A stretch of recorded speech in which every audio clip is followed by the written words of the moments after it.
Hey there! This is a tabletop review or an unboxing of a new fixed blade knife that I just bought myself. So no, it's not a Swiss Army knife and it's not even a folder. But if you're like me, it's a knife, so I thought you might be interested. It's a knife from the Boker Arbolito line.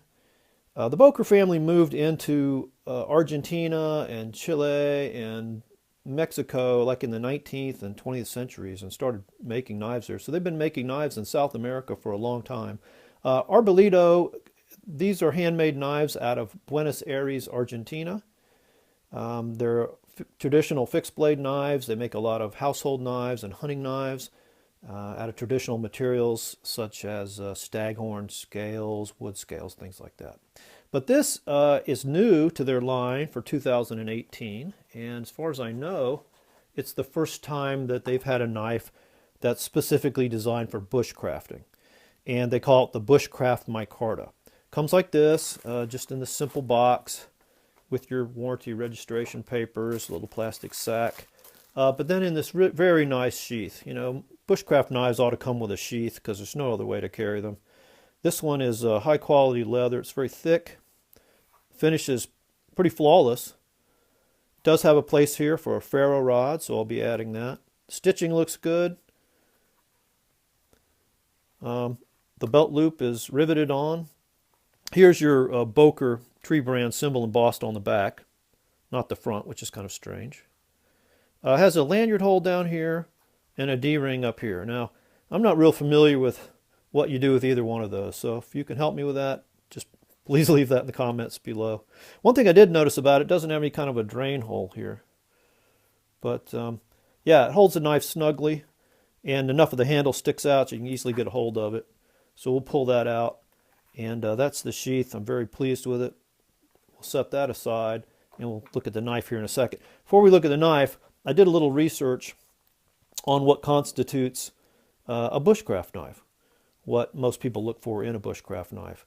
And typically they don't need to be real big. You're looking at a 4 to 4.5 inch blade, maybe an overall length of 8.5 to 9 inches. You know, they got to be small enough that you can carry them into the backcountry, but they also need to be large enough to stand up to the work, and they need a big enough handle to get a full hand grip and a comfortable grip, because the idea is that you're going to be working with them for a prolonged period of time.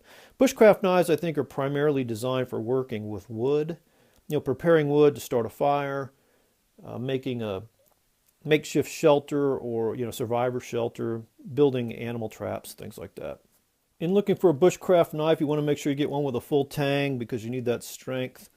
They're typically drop point blades with either a full flat grind or a Scandi grind like this one has, and that's so you can maintain the blade thickness, you know, down to the edge, so you have a stronger knife. The stock is usually fairly thick. This one I think is like 1/10 of an inch, but they maintain that thickness usually down to the tip of the blade. They're not survival knives, but they do anticipate people, I guess, batoning with them from time to time, and you know, you don't want your tip to break off. You do want a tip though, so you can do some detailed work, bore holes, or, you know, make a divot to get your bow drill started on the base, things like that. They're typically carbon steel. You know, it's a harder steel that maintains its edge longer, but it is prone to corrosion and rust. If you're going to go with stainless like I did, you know, I guess look for a little higher grade of stainless that's a little harder. Other features of a bushcraft knife, I guess they just often have a squared off spine with a sharp edge so you can strike ferro rod. And yeah, that's about it. Pretty simple. Like I said, designed for working with wood primarily. I've had a bushcraft knife before, or sort of a bushcraft knife. You probably recognize this as a Mora. And I won't call it a cheap knife because they're great value, I think. It's just an inexpensive alternative. This one actually says Frosts on it. Kind of just shows its age. That's one of the two companies, I can't remember the name of the other one, that merged together, I think, to become Mora knife. But this is not a full tang knife, and you can see it's been pretty heavily used over the years, and I just thought I would upgrade. I've kind of gotten re-inspired to do this by watching a guy by the name of Aaron on a channel Bushcraft north of 60. And Aaron's a very capable woodsman, camper, who lives in the Northwest Territories of Canada, north of the 60th parallel, obviously, where the woods are truly wilderness. The days are either very short or very long, depending on the season, and it seems to be always cold.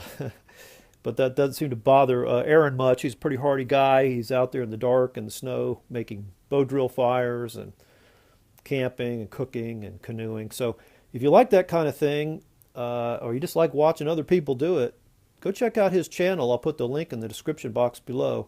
It's very entertaining. Okay, let's talk about this knife specifically.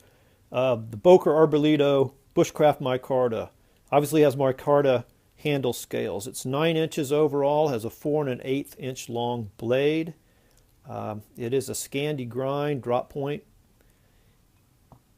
This one is stainless. Well, here on this side you can see there's a mark on the blade that says Argentina, where they're handmade. And here we've got the tree symbol Boker or Bucher, Arbolito, and the type of steel, N690 steel. Now, I had to research this a little bit before I bought it.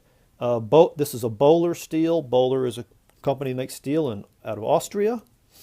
And they say do not confuse the N690 steel with the lower grade N695 steel. That this is the one that is alloyed with cobalt, and it's a higher mid-range steel, stainless steel. It ranks above 440C. It's got a pretty good hardness, Rockwell hardness of 58 to 60. 17% chromium, so it's going to be resistant to corrosion. So we'll see how that steel holds up. I think it's going to be all right. They kind of make a big deal out of it. It's a little better than average. As it should, it's got a pretty thick blade all the way to the tip. It's got some nice aggressive jimping here. I mean, it really does catch your thumb. The finger guard there. These scales, they're contoured and they got a nice palm swell, and they're fairly rounded here. But the only ding I'd give the knife is that they transition into a pretty sharp edge here in the front and the back. And, again, I'm not sure that will create any problems. I'll have to go out and do some work with this and see if that creates any hot spots. But I don't understand why they didn't just round that more while they were shaping this. And if it's a problem, one nice thing about micarta is I can just get out a sander and just put a little more rounding on those edges. Micarta is a really tough material, and it's supposed to be grippy even when wet, so that's one of the choices, the reasons I guess they picked this. It's also very stable. It doesn't expand or contract to temperature changes or humidity changes. They've recessed this one a little bit away from the tang of the blade. The blade here has got a rounded spine, but beyond the jimping, it's very sharp, in order to strike a ferro rod. So they did think about that. The handle scales are not riveted on. They're screwed on. And not being a knife maker, I can't remember what these are called, chain link bolts or something.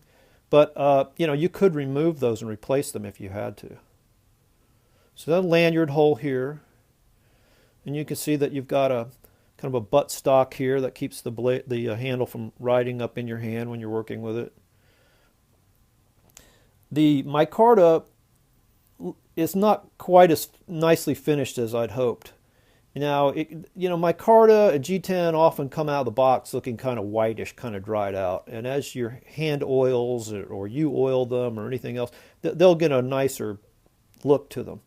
But this one it just seemed like, for instance, in the lanyard hole there, see? I didn't finish that out too well. And there are a couple spots on it that might just be like extra resin.